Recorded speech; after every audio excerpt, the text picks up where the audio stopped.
The front runner, Count the Headlights, not done with. Count the Headlights again goes up to Eros. Eros has to call on everything. Count the Headlights went straight past him. Sumatra's getting warm late, but Count the Headlights on debut. Too good. Welcome to Bet Doctor, behind the curtain look at how pro punters operate. I'm your host, Scoot. We are sponsored by topsport.com.au and puntingform.com.au. And it's time to welcome John Walter to the show. How are you, Walt? Good, mate. Take 63 already. We're doing well. We're 8:15 and you already look like you're angry. I like it. I like it when you come into a show angry. Usually you start chirping at me and I can chirp back. Oh, well, I'm angry. You're angry. We might as well just get straight into it. Pop up a little tweet from a couple of days ago, a little whinge from you. So it means you got your eye in, and you definitely had your eye in last Saturday. Unscripted jab here. What's this one? Anyone? Hey, are you ever going to work out there's too much racing in New South Wales? Is that you're making too much money? You're too rich, or you got too much work on your plate? What's wrong? Too much camel racing. You don't have to bet on all of it. Racing for me, there's just 12 horse fields of 40 starts, one win, and I said there was a race the other day. I'm off the top of my head. I'm saying it was a benchmark 50-something, class 2 and above. So they're even putting on camel races for the camels that can't win the camel races. And and then you're dealing with third meetings of the day. So that's the third tier of jockeys dealing with third tier camels, and it's just unbearable. And then you've got to try and weed through 15 meetings a week or something, I think, on average in New South Wales now, plus, trying to review them and everything. It's just pretty monotonous. But can't you just take the foot off the pedal and cover less meetings? Surely. Pick and choose. You can, but then you miss, right? Like, what do you miss? And everyone wants to you don't want to miss things, and then you've got to review them anyway, and then you've got to try and match up camels with camels all the time. It's impossible. And I don't even it sounds bad, but, it sort of probably goes right back to breeding and everything. We just got too many horses, too many everything too. These horses shouldn't really be going around a lot, I don't think. But anyway, it's just too much product. I wouldn't have thought after 6 months in the paddock you'd be sooking like this, but maybe Hong Kong or even Perth would be more to your liking. Less racing there. But just while we speak about Perth, Willie Pike to Sydney. He's probably ridden his fair share of camels. How's he going to acclimatise, and where do you reckon he'll fit into the jockey ranks over in Sydney? Well, that's what we're at least like those third tier meeting. At least he should slot in there somewhere, like that day or something, which could be good for Willie. He'll get his pick of the rides there, and he should ride a lot. No, he'd be top 10 in Sydney, I think. He'll probably slot in somewhere behind the first few, and he'll probably get a better pick of rides early. If he kicks off, he might kick on, but if he doesn't ride a few winners early, he'll probably slide back into the pack, sort of 6th, 7th, 8th, 9th, something like that. Someone that picks up, what they can. I think he'll get a bit of a James McDonald look for a couple of weeks, and it might be a bit of Moreira versus Burton for a few weeks. But if he doesn't ride winners, he may slide back quickly. And what stables do you think are likely to use him? Well, they say Hawks is his number one supporter coming out here, which Tommy Berry will be not happy about, I'm assuming. But other than that, I just, he'll probably be the flavour of the month for a little while from those stables who float between jockeys, and he'll get those ones for a couple of weeks, and then it just depends. A bit like Tom Marquand when he came out, I guess. Like he sort of grabbed the ball and ran with it. By the end, he left. He was nearly Mini James, and she said they've had others come out here from New Zealand and and they fall back pretty quick. So you've got to grab the ball and run with it early here. They've got very short memories, the trainers in Sydney. He tends to ride him a little bit cold and a little bit blasé, a little bit like Tommy Berry. It's probably why he appeals to the Hawks camp. And I guess he's Sydney racing, so it'll be interesting to see how he goes. Which tracks do you reckon you'd bother following at? He's obviously big tracks is going to suit him much better. Like you said, he's not one that really likes to push him out of the gate. So, like Randwick's probably his metro track. And then, there's not many provincial tracks that suit run-ons except for, rain and things like that. So he's going to have to bloody, put his positive hat on. And as you said, like even Hawks and that, they'll be negative every time they possibly can be. So, like that thing that you guys liked yesterday, like just one squeeze, it's outside leader and wins, and for whatever reason they want to ride it back and it's 4 wide the trip and working. It's a really weird play, the old negative out of the gates play, but they do love it. Might have to borrow your positive hat. Mate, I'm positive about a lot of things at the moment. I'm positive. And what's happened to DK? What have you done to DK? We had you guys both in studio, and now he's run off scared back to Melbourne. Hasn't been sighted. I haven't seen him. Well, what's the go? I still can't work out where he was on the stream day, whatever. He's the comic relief, and he refuses to have an attempt at even trying to find a horse to bet on. But he's deemed the comic relief, and he still doesn't even show up to be that. And first straight afterwards, he's at the Yumchar with bells on. So very, very strange from DK.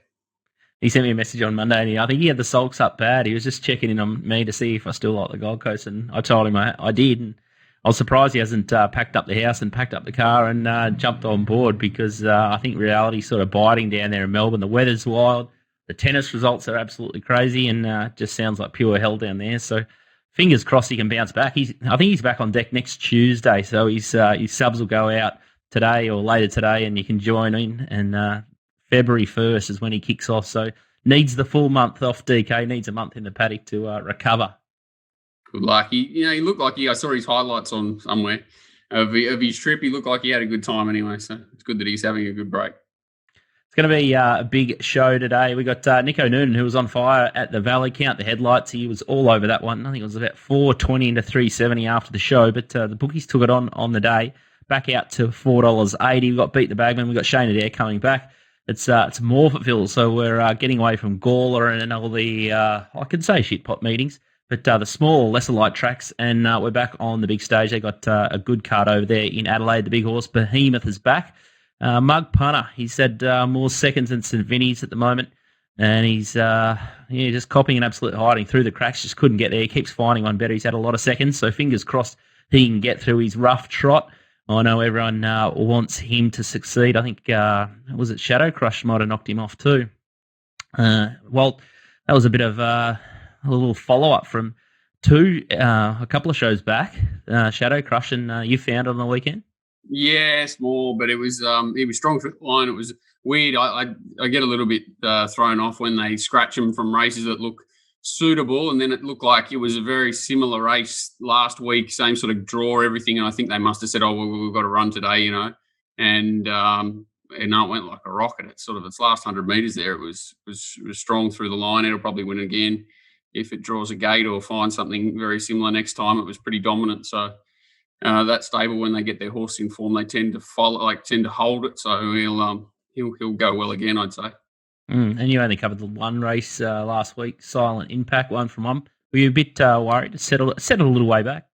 It did, and it was interesting like this. So like Tim's the opposite to your Tommies and that. He'll push forward to an extra pair before he'll drag back a pair, and when he couldn't get there, it's weird with those sorts of situations, because normally when a horse like that can't get to the spot you're hoping for, they're going too quick anyway. But there were a couple of horses that were pretty strong in front of him that I hoped would be behind him there, and then that the riderless horse did us a favour, and Sleepy Reece Jones forgot to put the right-hand blinker on and ran up the back of it, so that probably helped us as well. But he was super strong through the line, and he's similar to Shadow Crush. I'd be expecting him to only improve and keep building through his prep. I think talking Derby, Jesus, that's a long way from an 1,100 metre race, but these next few starts up in distance, that stable, he'll put himself closer to the speed, and he'll just keep trucking. Definitely seems an odd kick-off point. Something else that needs to pick up its form as the TopSport Steamers. They still didn't strike last week, but usually they're absolutely red hot. I think Amity Gal was the big go up in Brisbane, and just didn't probably go in a bit too quick with Ryan Maloney. So fingers crossed the TopSport Steamers can help you find a winner. Make sure you check out TopSport. 40 years they've been in the game. Lloyd and Tristan, they're absolutely on fire at the moment, and they're starting to get a full house of staff back after all the COVID drama up here on the Gold Coast. You've avoided COVID, Walt? As far as I'm aware, anyway. No, we've had a couple of scratchy throats and things upstairs, but I just hide in the dungeon, and no, everyone seems fine here. I think everyone else has got it. It's crazy, isn't it? But no, I look forward to getting it, to be fair. Just more pain, bring it on. I think Nico's had it and I've had it, and we're all just sort of punching through, but definitely been a challenge. All right, Rosehill this Saturday. Let's have a look at the 2-year-old, the Canonbury Stakes. We're just going to get straight into it here. And Great Barrier Reef is the favourite.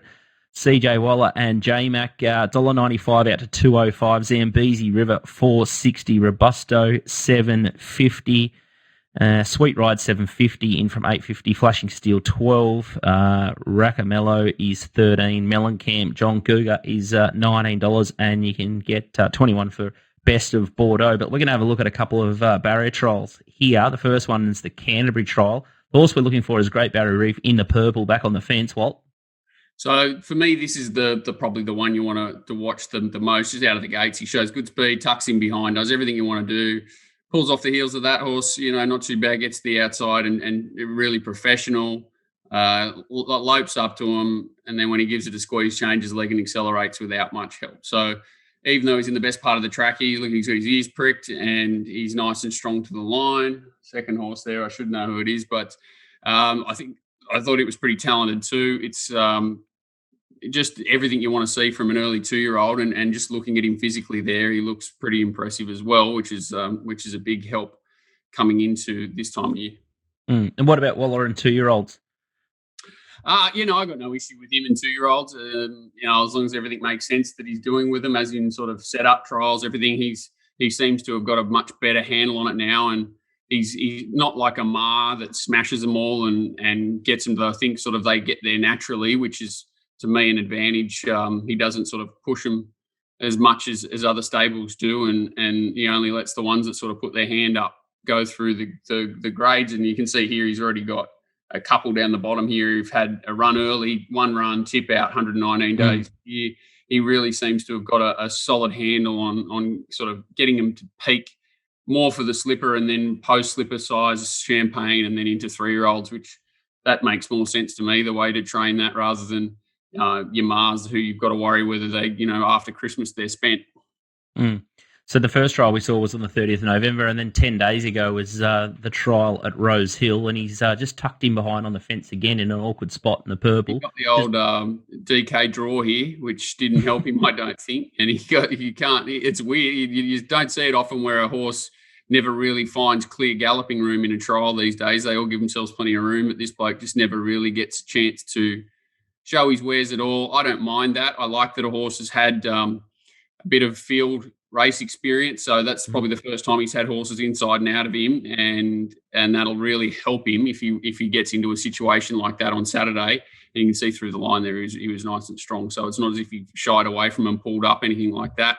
He handled racing in a field without issue, and he certainly didn't get exposed there to what he can really do. And just a pass mark, but it did everything right. And from Barrier 3, that stable, you'd think he would be in and around horses. 205, do you think the price will shorten, or are you happy to step into that now? It's a weird one, because obviously he's a slipper horse, and he's the one horse that I've probably had a good crack at early to win the slipper.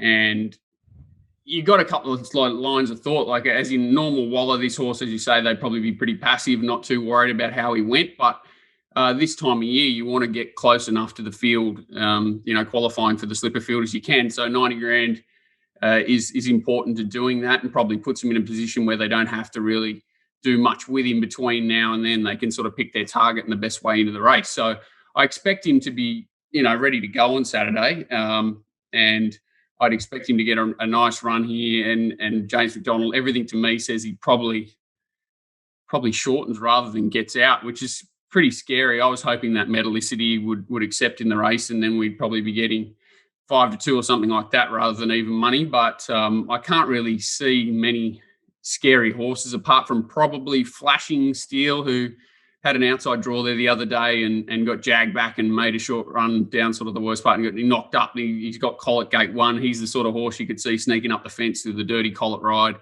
and he's scraping paint and nutting you to do it. So I can't really see many dangers. I think he's sort of a multi-banker sort of horse, but I wouldn't be surprised if he started $1.50, to be honest, but it's probably not realistic, mainly because he's, on debut, and you've got a few horses there with, starts and form and a last up winner. So maybe he won't firm, but I think on natural ability, he's probably closer to $1.50 chance. $11 for the slipper at topsport.com.au. Any meat there? It's a bit narrow now, isn't it, compared to sort of like a horse that hasn't had a hard run. You say if he comes out, wins by 5, what does he start? What does he come into? They are unrealistic, so he probably comes into $5 or $6. So I don't think I wouldn't be talking too many people into chiming into $11 unless you're going to throw it in some multis, some Hail Mary multis that you want to have it going for a result and you like something in the next few days, then by all means throw him in, because I think he's the real deal and I think he'll go close Saturday. So I doubt that his price is, likely to blow. And if he does and I'm wrong, you've probably done your money anyway. So, $11 may look a good price Monday. Yeah, it's interesting. It's like the magic means you can get those even money favourites like Coolangatta was, but even horses like Profiteer was, I think, about $3.50, $4 range on the day, and that's final field. So you got the insurance policy because plenty of things go amiss here. And I think Stay Inside was still around $7 or $5 in the week or so leading into that, which you found as well late in the day. So yeah, so it's a very, very long way away if you're shopping the futures, and no doubt you've got a lot better than the $11 if you've stepped in. But I think Nico's sitting pretty on the Count Headlights ticket as well for the Blue Diamond, so we'll ask him about his $41 ticket for that horse that he found on last week's show. But let's try and find another winner at Rosehill, and we'll go to race 4 next. And We Dance is the favourite. I think this is one of Mug's horses, $3.40. It's run second with that same combination, Mr. Waller and McDonald. Sentimental is $6. Navarez is 7 into 6. Kanazawa is $6.50. Metro Legend is $7.50. Fiordland $8.50. Carlisle Bay $11. Deal With Me $14 and $31 about for sure. That's the market there. But Navarez, we're going to have a look at last time at Flemington in the red and white. So he's 97 days between runs here, sits 3 and 4 wide the trip at around Flemington. The 1400 there, it's not impossible to do that, but off a break and sort of near his top distance range, that's, it's a good effort. He's just sort of battles away back on the inside here. And because he's sort of hidden back in there, I think it's sort of a bit of a forgotten run. I'd be expecting him to sort of lead this race Saturday. So 6 metre rail at Rosehill should be a firm track. Leaders certainly to the 4 there, sort of 8 metres, the ultimate leader fence bias position. So 6 is not far away. And TC on board.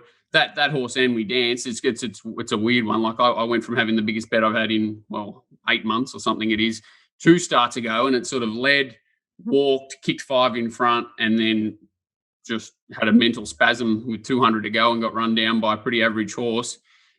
He went from the biggest bet I've had to the biggest lay I've ever seen last start, where, it went up in distance, which was just staggering, really, and had every chance again last week and got put away by a horse from down south. I think it was down from Nowra or something, from Barbara Joseph stable at 100 to 1. So no excuses for it there. Comes back to 1,500 here, and White's $3. I'm scared that Nevaez will go to the race later in the day, but it's just worth covering because I could only really find Nevaez. I thought Deal With Me was a good run first up, over 1,300 out to 15 here, but might need a little bit further, a little bit easier. It's like $13, and Kanazawa was deep into its first prep, went good the other day, but it's sort of a bit of a back marker too.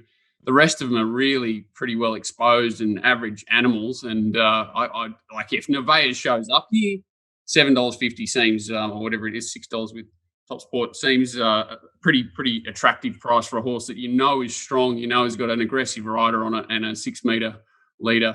Gay Waterhouse, Rosehill, lot to like.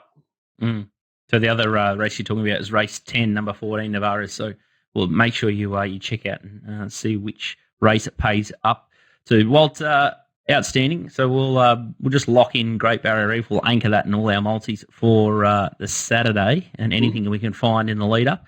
But how do the guys at home find more of your stuff? So racingwatch.com.au. It's a pretty good little setup, like you're saying. You put me onto the Discord, and it's quite interesting the way it sort of works, even though it's very similar to what I had before. The separating channels, things, people sharing all sorts of information in there, not just me. You can ask me questions and drive me mad as much as you want in there, which everyone tends to do. Everyone has a laugh and a joke and shares as much information as they can, and you've got no idea that people are cheering at 2 a.m. for Ascot, you've got people cheering for Crypto, you've got people cheering for Dogs Trots. It's just madness and it's good fun. So that's where we're at, 7 days a week. What about your body grooming? Walt, have you stepped into the lawnmower yet? Is Beck happy? I haven't got the weed whacker, and the lawnmower has had a run, but I haven't gone the number one, but we've given it a chase. We're still waiting for the whacker, mate. How long does this stuff wait to be delivered?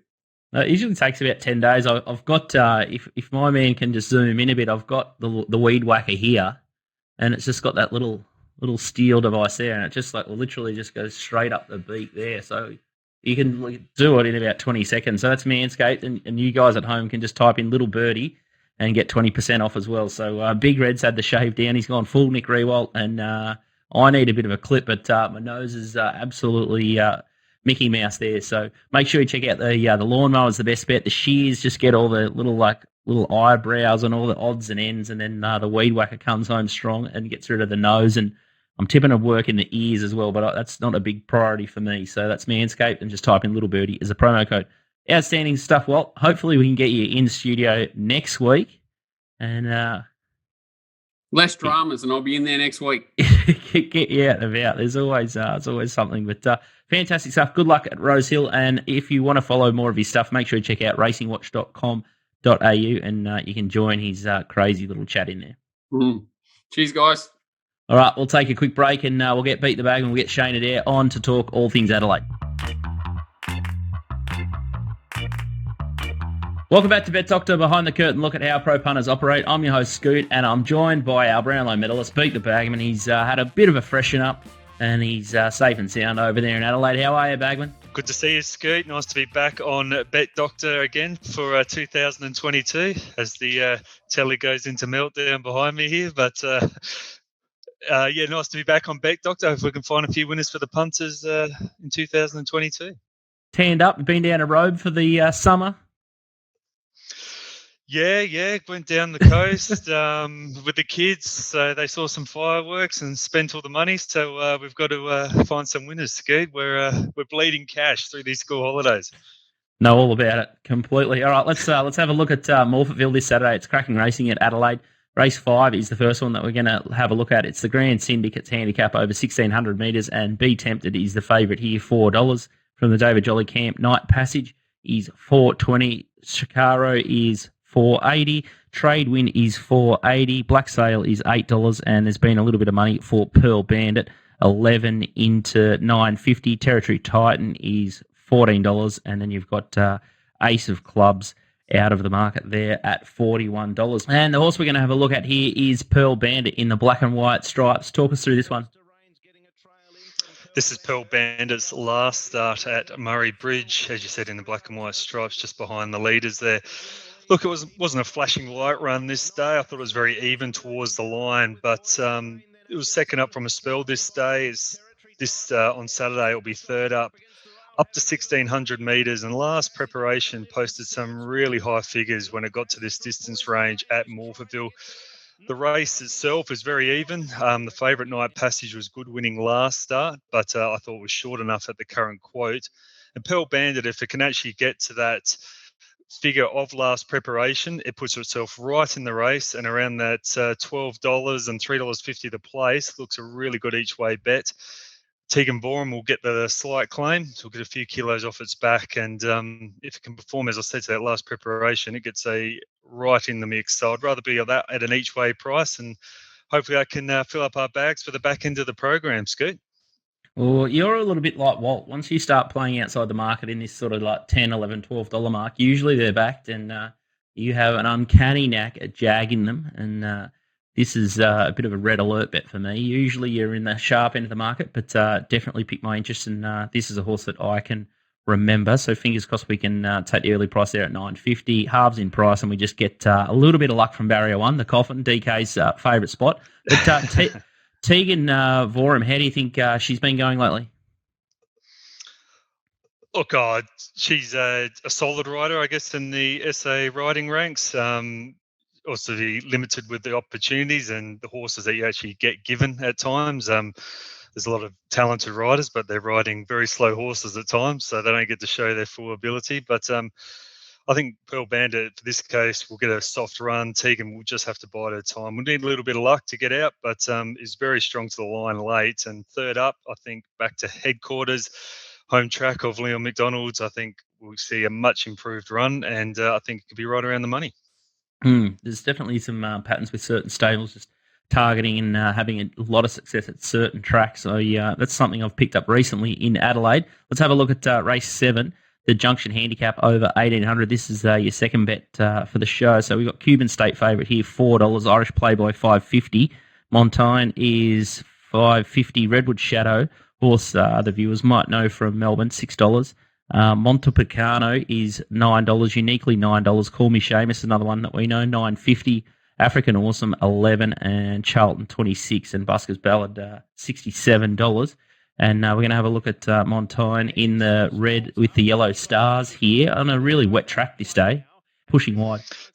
Certainly was. It started off okay, then the rains came in and we had about 3 or 4 track downgrades through the afternoon. And here comes Montaigne in the red jacket and yellow cap down the outside for the Stuart Padman stable. This was its second win this preparation. It's on the quick backup this Saturday and up to 1,800 metres. And this last 2 victories, it's been in positions where you've been thinking, turning for home, that this horse probably will feature in the placings but can't win, but has let down sharply in the last 200-300 metres to take victory, and looks a horse that has some staying ability going forward. We do lose Byron Vorster, who's won on the horse the last 2 starts and unfortunately has to ride for the Tony McAvoy yard, but we do get Bet Doctor's own Kayla Crowther in the saddle. So I think Montaigne, another one who will get a soft run from the gate. We just need a little bit of luck, but I think it'll be really strong to the line. Another one on an each-way basis, I think, can be right in the finish and hopefully get the cash for us. And on to bigger and better things with Montaigne. It looks a stayer of some potential. I noticed it's a soft 6 at the moment, but there's a tiny splash of rain, but it's probably going to end up in the good or dead range here. That's probably my only concern. I guess, looking at the replay, it looks like it's going to absolutely eat up 1,800 metres. Are you concerned coming off that wet track? No, it's an interesting stat I saw there just the other night that Stuart Padman has only backed up one horse within the week since 2019. That was Debt Collector at Flemington. He ran a monster race that day. I don't think he'd be whipping it back up unless the horse is really thriving and has pulled up well from the run. So I'll take that as a big positive from that yard, and I think it wouldn't be here unless it was really thriving. And I think the engagement of Kayla Crowther is also a big positive for the horse. He rides sweepers really well, and I think it will give Montaigne every possibility to balance up and really hit the line. Benchmark 60 up to a 68 over further distance, so nothing much to worry about in that regard. All right, what about the big boy Behemoth? I see he's $1.75 in race 8. Any thoughts there, or how's he coming back? Yeah, we better get the Grand Syndicates hat on there for Sam Lyons. We've got Behemoth fever running through South Australia at the moment. The big boy's back. So, yeah, look, he's a very short quote. As you said, the trial was fair. I've seen him trial better previously. He's the brother of David Jolly. Richard Jolly trains Kemmel Parser, who's the second favourite. Now, there's probably enough market knowledge between the two of them to see which way Behemoth is going to go. If Behemoth goes from his quote out to 220, he's probably getting rolled. If he gets into $1.50, he's probably winning by 3 lengths. He won the Durbridge last preparation, last time, 12 months ago, I should say, beating Kemmel Parser quite comfortably. He's a better horse than Kemmel Parser. It's just, is he right? I think if he is, he'll win easily. The market will tell the story in the end. And on to the All-Star Mile this autumn for Behemoth. Do you reckon you can stretch out to 1,600? We ran third in the last All-Star Mile on an absolute bog track at Moonee Valley. Look, it's right at his limit. There's no doubt about that. But the horse settles well on the run. He's very game. David Jolly's got him going really well every preparation now. He just seems to back up and always perform at the highest level. I don't think they'd be setting him for a race like that unless they felt he couldn't get the distance. So, look, we'd have to see how he performs leading this preparation, but I wouldn't be writing him off yet.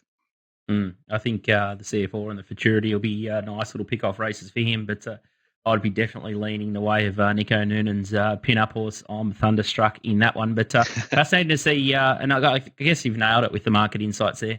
The Jolly Boys train the two horses, and I think he's got a pretty imposing record first up Behemoth, so 5 out of 7 starts. So I think there'll be a little bit left in the tank, but he should be too strong. All right, Pearl Bandit is the first one, and Montaigne is the second tip there, and it's good to have you back, Bagman. I tell you what, it's been you've been in the abyss for quite some time, and I seem to be betting more on Adelaide than ever before. So I'm still in touch with you, but it's great to have you back on the show. Everyone should be betting on Adelaide, Scoot. It's just that's the rule for 2022. Keep betting in Adelaide. We'll see you soon. Fingers crossed we can get over there. We will try and do a stream for Oakbank. If we can't do it at Oakbank, we'll try and do it out of the Melbourne bunker. It still exists, so we'll do something here with Eagle, Mr. Kelton. He'd be absolutely on fire, no doubt. But can't wait to see the boys in the flesh, in person, over in Adelaide. Would love to do cross the border and do a stream. But good luck on the weekend. Thanks, mate. Speak soon. All right, we'll take a quick break and we'll come back with Nico Noonan. He's going to have another look at Moonee Valley. He's also going to talk to us about the Blue Diamond previews, the 1,000-metre little races for 2-year-olds yesterday at Caulfield. And we'll take a break. Welcome back to Bet Doctor, behind the curtain look at how pro punters operate. I'm your host, Scoot, and I've got the man at the moment. I've got Nico Noonan here, who will be back at the Valley on Saturday, so make sure you check out his Telegram link. He'll do one last little free roll of the dice with his Telegram group for his Mounting Yard Mail, and then he'll be back to paid subscriptions next Wednesday. But he'll be back on deck, on track. And how are you, Nico? Good.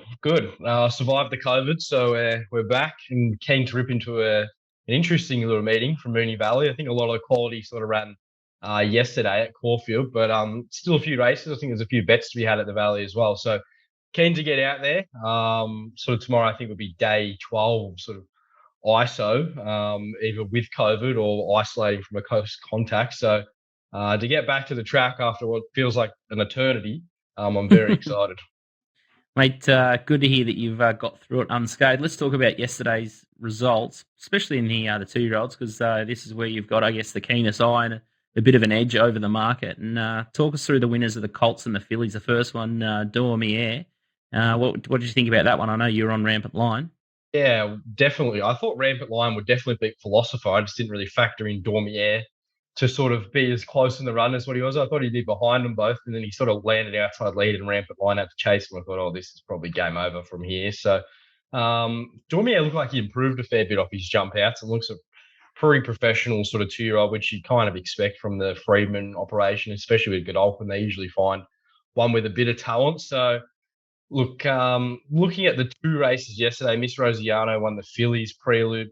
I don't know if they're going to be sort of your A seeds going towards the Blue Diamond. You're still going to have the Preludes to come, which are over 1,100, which is a lot different of a ball game to sort of 1,000 metres for the 2-year-olds. So both the winners would probably head there. The second horse in the Fillies Prelude, Coco Swash, I think, or around that sort of name, the Stokes horse. It might be one with a bit of talent. I'd probably follow her rather than the winner out of the Fillies Prelude. But I still think there's probably better horses to be backing in the Diamond. I know Count the Headlights, who were on last week. I'm certainly happy sitting on the $41 ticket there. And even Jack and I still think once we see him come back, they'll paint a bit of a clearer picture, but they still could be, your A seeds, and yesterday might be the B graders. There's still a lot to be sort of panning out there. Written Swoosh was the name of the horse from the Stokes Yard, and Brett Pebble was on that one. But Jack and I still's got a commanding grip on the Blue Diamond Stakes market, $550. Dormier $650, Cool and Gatter doubtful $950. Count the Headlights now $950. So your 41's looking sweet there. And Miss Rosiano, she did run a slick time there, but the track was pretty dry from all reports. And I'm not sure that you can really stack up times too much looking back historically. But yeah, for me, to the eye, I think Jacquino still looks like it has a little bit of locker. And I think historically, the better guides are the 1,100-metre lead-ups. We speak about the 1,000-metre island form, and there can be a lot of squibby 2-year-olds that can run 1,000 metres but can't quite get the 11 or 1,200 metres in that bigger tempo, that more pressurised racing. Yeah, for sure. And like you said, the old 1,000-meter island with DK, and I know Mark Lambourne's very, very big on that as well. We've had on the show numerous times. So yeah, I think 1,100 is going to be a big guide. And I think if you're going to compare the times that the Colts and the Phillies yesterday, the Phillies had like 15 runners and the Colts had 5. So obviously going to be a massive difference in tempo there, just due to race shape. So I don't know if it's going to be the greatest guide, but yeah, I think if you're looking to pinpoint one today and say this is going to win the Blue Diamond, I think it'd be a tough ask, because I think there's still a lot of water to go under the bridge there. Couldn't agree more. Yeah, I thought Counter Headlights was pretty workmanlike, and knowing Kieran Maher, there'd be plenty left in the locker there. So I expect to see him in the Blue Diamond preludes, and then it'd be grand final day on Blue Diamond Day. So there's plenty of time to get your horse in A1 condition. Let's try and find a winner this Saturday at the Valley. We're going to have a look at race 3 here, Nico. You found a bet, and Stay Gold's the favourite here, 250 into 230 with Jay Carr. Zoltan is second in the market, it's 460. Dark Wanderer 550. Palenko is $9. Musselbrook $10. Guizo 11, and Black Sail 12. Muscat Time 26. Gobstop at 151. And the replay we're going to have a look at is Zoltan from Warrnambool here in the wild pink and grey. Okay. Yeah, he travels into this really nicely, doesn't he? Problem for Zoltan here is he bumped into Tuvalu, who's unbeaten. If you take in his only 2 seconds, to which was Thunderstruck at the time, and now Group 1 sort of winner and wins the Golden Eagle. So he's obviously very smart too. Well, I think he's got group class ability. Zoltan gets home into second there. Overall time for the rating and the race was pretty good on putting form. He clearly beat the rest. I don't think it was the strongest field around him, but a horse who I was kind of keen on first up at Caulfield. Ended up backing him from the yard. Didn't have a lot of luck there at all first up, and he was really well backed late. And then, of course, he went to that race. Obviously, Tuvalu too good, but the market obviously said he was the clear second pick in that race. He started $5. Now comes here. He's going to need a little bit of luck from barrier number 1, but I think with Linda Meach aboard, you go back and actually watch the start of that replay. He jumped pretty well in that race, and Linda looked like she wanted to go forward and then kind of snag back. Has shown some speed over in New Zealand as well, even though most of his starts he was ridden back over there. But his New Zealand form the form around him kind of stacked up to be nearly group class. So I think he's definitely up to this grade in Australia. He's going to need a little bit of luck from barrier 1, but gee, this race is completely up for grabs. Stay Gold's coming through some iffy sort of mares races. Now has to take on the boys, and she's coming out of benchmark 78 mares grade, where she started $10 last start. She looks a bit of a chinky favourite for mine at 230. And then you got the Tassie horse Dark Wanderer, who's been 650 into 550 on TopSport, well beaten last start in Tassie, probably in a stronger race than this. But Zoltan, bit of upside, has shown ability on New Zealand. Simon Wild, really good trainer, should probably peaks third up here. And I think he can definitely get the job done. I think he should be a bit shorter, to be honest. I think he can land sort of box seat maybe. We need a little bit of luck, but 460, I'm happy to back him at that price in a pretty thin race. Musselbrook might be the big improver. Quick backup. Had a real fast one race last week, which Fundraiser ran in. Had no luck to start prior. He might be the one, 52 kilos. He might sort of put his hand up here. Maybe $10, you could have something on there. But Zoltan looks one of the better bets on the day on a tricky card. Funny little race. You got the tough old Guizo and Dark Wanderer. We might have to slide into Snappers DMs and figure out what the go is with Dark Wanderer. I see Bullant Mooch, who has followed it across from Tassie. So really interesting query runner. We might get Matty Reid to tweet something out to our Bet Doctor followers. He was on fire last time with Bello Bow in the 2-year-old Elwick Stakes. He absolutely nailed that one. You could still get 220 it to death, so I'm sure everyone backed that listening to the show. All right, let's have a look at race number 4. And the market here in the Martin Ralston Cup is Dundirt Cheap 310. Pitcher None is 440. Reliable Dude 440. Russo is 950. Aurora's Symphony is 11. Takumi $15. Running Cloud 16. Port Royal is 21, and you can get $26 or better the rest. And Aurora's Symphony, you're going to go for a little wild double here in the pink and grey on the fence. Talk us through this one. Yeah, it comes out of the home track as well. He's actually really well backed on this day. Started favourite there in the Woodford Cup. Only sort of narrowly beaten there by Mr. Cancun and Garampiero, but it was his first run since the Ararat Cup, which was back in November. I thought he was pretty game here, sticking on. Mr. Cancun at the time was absolutely flying. In behind and charging on the outside's playoffs. we ended up winning yesterday, and then the horse going backwards in the green strategic fill actually won the Hanging Rock Cup yesterday as well. So there's good form out of the race. Sort of franked all yesterday, really. This horse he's a good 2,000 metre horse. He likes when he gets up and trip, and there is a bit of rain predicted. There's raining this morning. I think the track's already a soft 5. This track gets worse than that. Say we get to a 6. This horse really comes into play. He likes definitely the rain affected going. Richards goes on here, takes the claim, 2,000 metres, should go forward. In a race, it has some pressure, but I think that will suit him. And I think that could bring undone a few of the other key chances. Like Done Dirt Cheap, she's probably the horse that has the most upside in the race. Only had sort of 3 starts for 2 wins, bumped into Gentleman Roy and Savannah Cloud last up. That was a really slowly run 1,600 metre race. Her first run for, a long time, nearly a year. That day, that sort of first up run this prep. And now she's coming to a potential fast 2,000. I'm just sort of worried her platform. I don't know if Reliable Dude's really looking for 2,000. Loomed up like he was going to win at 1,800 last start and kind of peaked on his run. So I'm going to go with the sort of tough on-speed horse. I think sort of each way, 1 by 3, main bet the place. Definitely have something to win, but I think the place is going to give us a good sight here. I wouldn't be surprised if the market came for him, especially if it's, we're on a soft 6 or a soft 7. If this track is real rain affected, I think he's definitely right in this. So $3 a place, I think looks juicy. 5 to 8 mil on Thursday, and then 20 to 40 mil on Friday. Lucky it's at the Valley, and lucky it's on a Saturday. I tell you what, you'll need you need the brolly and the gumboots at Cranbourne on Friday night. Will you get out there, Nico, or you'll watch? Oh, you can't. You'll probably still be remaining in ISO, and good excuse really to not go to Cranbourne. Just seems like every time there's a Cranbourne meeting, it just gets hammered with rain. Yeah, it actually handles the rain pretty well, Cranbourne. I've been there multiple night, sort of working back in the days of working for Racing.com on the cameras there. And I always thought we were always going to get called off, and you'd still end up spending 8 races there, freezing your absolute arse off. So look, it can always get through a meeting there. But if the Valley does cop, the worst into that forecast, like the bomb's absolutely legless and they never get it right. But if they manage to snare one, I'd be like backing $100 winner for them. If they do cop 40 mil, so this track's definitely going to be soft and definitely brings into play. I think both runners we want to back. Sultan's a Kiwi, so he'll get through it, and Aurora Symphony will definitely get through it. So your camp, cheeky little wild double. Maybe a bit of mail there won't go astray there, Scooty, but hopefully we can get something up for the punters. Be handy to know the race tactics of Zoltan in race 3, that's for sure.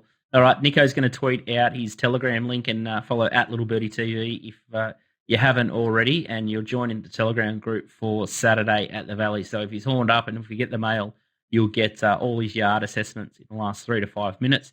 He's got a big following, and it's all for good reason. He's a big puntingform.com.au disciple, really.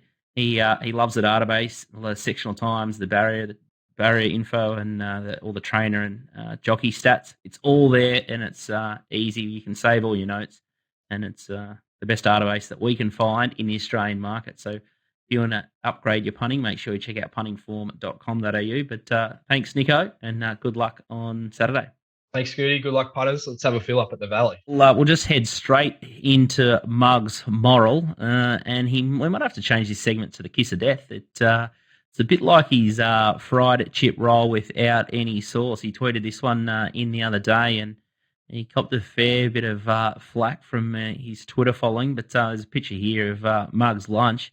And if you're not following on Twitter, you can check him out there, and there's a picture of Muggs' chip roll there. I reckon he's just shy of a bit of gravy or a bit of tomato sauce. And I'll tell you what, I've stumbled into a seafood sauce here. It's called Birch and Wait, a little Scooty tip. It's the parsley, dill, and tarragon sauce. You can get this in Woolworths and Coles for about $4.75. This stuff is Mickey Mouse on prawns, on fish, on seafood, and it even goes well on a bit of ribeye steak. So make sure you check that one. There's a free tip. That's my best bet for the week. A $4.75 jar of sauce at Woolworths or Coles. So don't go to the local seafood shop because they'll try and pinch you for $6.50 or $7. So make sure you get the right price there. But let's have a look at Muggs Moral, his best bet for this week now. Muggs Moral this week. We are going to race 5, Rosehill Gardens, the midway. I like Military Expert. This horse has got very good form in Group 3s. It got beat 0.8 lengths in a Group 3. and 0.7 lengths in a Group 3 Caulfield Guineas Prelude. It's got form behind King of Sparta and Silent Impact that won last week. This horse looks ready out for its trials.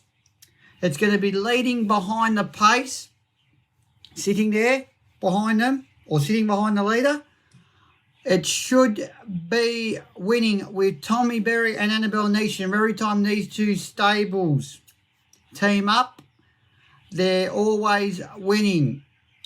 And the trials were very good by my trial people. So, guys, only one tip this week. The Mugs moral is race 5, number 4, Military Expert. Thank you, guys, and good luck. And what does the Mug say when we have a winner? Go find your bookie. Good luck, and speak to you next week. All he has to do here is navigate a difficult barrier. So he's out of barrier 15. Hopefully some scratchings can trim that one up. But 4 into $3.30 at TopSport already, Military Expert. And it's also a TopSport Steamer and a best bet there. So let's have a quick look at the TopSport Steamers, and fingers crossed Mug can change his fortune. The first one here is Sunshine Coast, race 1, number 3, Irukandji, 200 at $16. The next one here is Moonee Valley, race 6, number 8, and it's Ag Nelly, 500 at $6.50. And race 5, number 4, Military Expert, someone's at 1,000 at $3.60 TopSport. So there's Mug's best.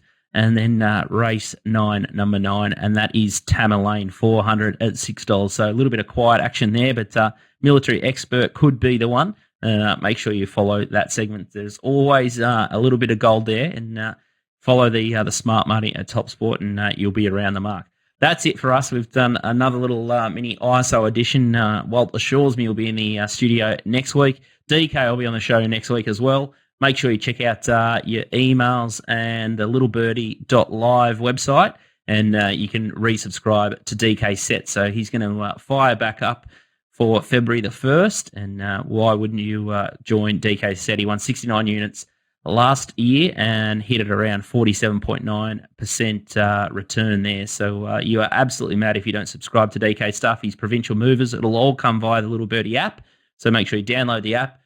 Daily Gas has got one more day of a free trial on Saturday. I think it's had one losing day throughout all of this new year. So I think they're up about 19 units for the start of the year, and it's nearly back to square after a couple of rough weeks to start in late November. So check out the Daily Gas, check out DK stuff. Happy punting, and I'll see you next week.